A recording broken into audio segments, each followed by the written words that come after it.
everyone, I'm Shelly Mazzanoble. I'm here at GenCon 2011 with R.A. Salvatore. Can I call you Bob? No. R.A. Salvatore and I. Of course you can call me Bob.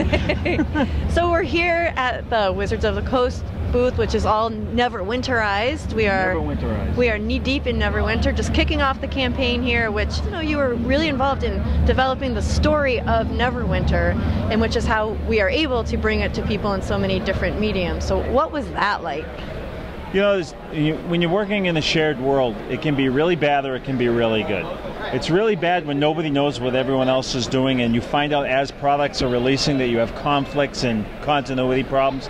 And it's really good when you get in a room and stand on the shoulders of giants when you're creating. And Neverwinter was the latter. I mean, we were all in the room, we were sitting there, we were riffing off each other, how are we going to do this? We're sitting around the table, and so I remember like Rich Baker and I got rolling on it, just arguing back and forth, and we kind of pushed each other, and what comes out the other end is usually pretty cool.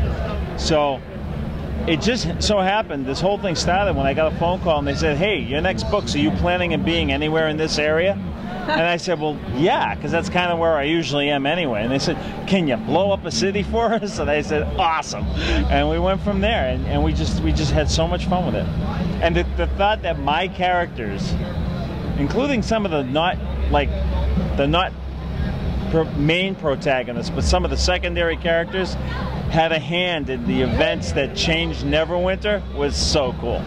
But I also know that today you also played the Legend of Drizzt board game. First time I saw it, yeah. And so what was that like? I was really scared because those things are very easy to mess up because there's so many moving parts in these board games. Yep. I mean, you've got 3 separate decks of cards, you've got different characters with different stats and different abilities, and you've got all these different monsters, and they're really easy to mess up.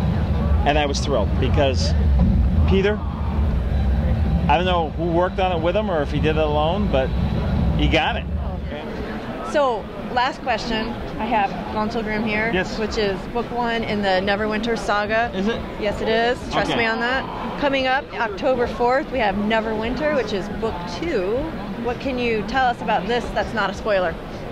I can tell you in this one, the main conflict of this story, even before Neverwinter came into it, Neverwinter became the dressing on it as we put that in. The main conflict of this story is when Drizzt was with his other friends in the old days, and he was surrounded by Bruner and Catti-Brie and Regis and Wolfgar, he was surrounded by 4 people he knew would jump in front of him to catch an arrow aimed for his heart. Okay, and he would do the same. They were like-minded individuals. They had the same code of ethics, they had the same character, if you will, the same, developed heart for each other. All of a sudden, Drizzt finds himself with people who really aren't that way.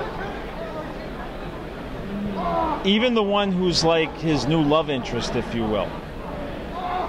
He can tell himself that she would jump in front of him to catch an arrow. More likely, she would pull him in front of her to catch the arrow. And so the question then becomes, does Drizzt, which one becomes the center of gravity? Does Drizzt move Dahlia toward Drizzt, or does Dahlia pull Drizzt toward Dahlia? And there are other people in it who are very important to Drizzt in other ways who might pull him in a little different direction. So I guess I'll let you get back to enjoying GenCon. GenCon is awesome this year. I'm loving it because for some reason this year there seems like there's a lot more small booths. Yeah. All right, thank you everyone. See you next year. Bye.